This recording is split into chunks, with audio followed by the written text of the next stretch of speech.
అందరికీ నమస్కారం. నా పేరు గామ సంజీవ్. జనవరి 19, 2026లో బాన్స్వాడలోని సబ్ కలెక్టర్ ఆఫీస్లో అడ్మినిస్ట్రేషన్ కొన్ని కంప్లైంట్స్ ఇవ్వడం జరిగింది. దాంట్లో ఏంటంటే 30 పడకల ఆసుపత్రిలో డాక్టర్స్ లేరని, డాక్టర్ నియమించాలని. అయితే నాకు ఇప్పుడు వచ్చింది, ఫిబ్రవరి 18 డేట్కి వచ్చింది. పైన పెడతా, చూసుకోండి మీరు కూడా.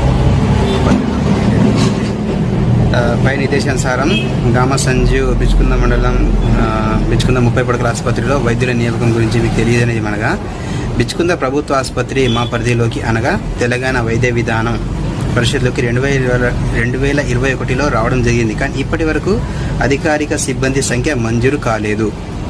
మరలా మీకు తెలియజేయనిది ఏమనగా, ప్రస్తుతం ఏరియా ఆసుపత్రి బిచ్కుంద నందు ముగ్గురు వైద్యులు పనిచేస్తున్నారంట. వారు కూడా ఏరియా ఆసుపత్రి బాన్స్వాడ మరియు జిల్లా ఆసుపత్రి కామారెడ్డి నుండి తాత్కాలిక బదిలీ, బాన్స్వాడ నుంచి ఒకరు అంటే కామారెడ్డి నుంచి ఒకరు తాత్కాలిక బదిలీపై పనిచేస్తున్నారు. అలాగే బిచ్కుంద మెడికల్ ఆఫీసర్ వైద్యాధికారి గారికి ఆసుపత్రిలో వైద్యులు 24 గంటలు అందుబాటులో ఉండాలని చూడాలని ఆదేశాలు 24 గంటలు వైద్యులు ఉండాలని ఎవరికి మెడికల్ ఆఫీసర్కు ఉండాలని చూడాలని ఆదేశాలు జారీ చేయడం జరిగింది. ఎవరు?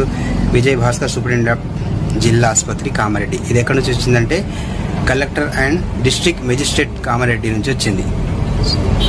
విజయ్ భాస్కర్ MBBS DO నుంచి. ఇది 24 గంటలు బిచ్కుంద హాస్పిటల్ డాక్టర్స్ ఉండాలి కంపల్సరీ. అది ఈ లెటర్ ద్వారా వచ్చింది నాకు, 18 లెటర్. ఆ లెటర్ ఈరోజు ముట్టింది నాకు.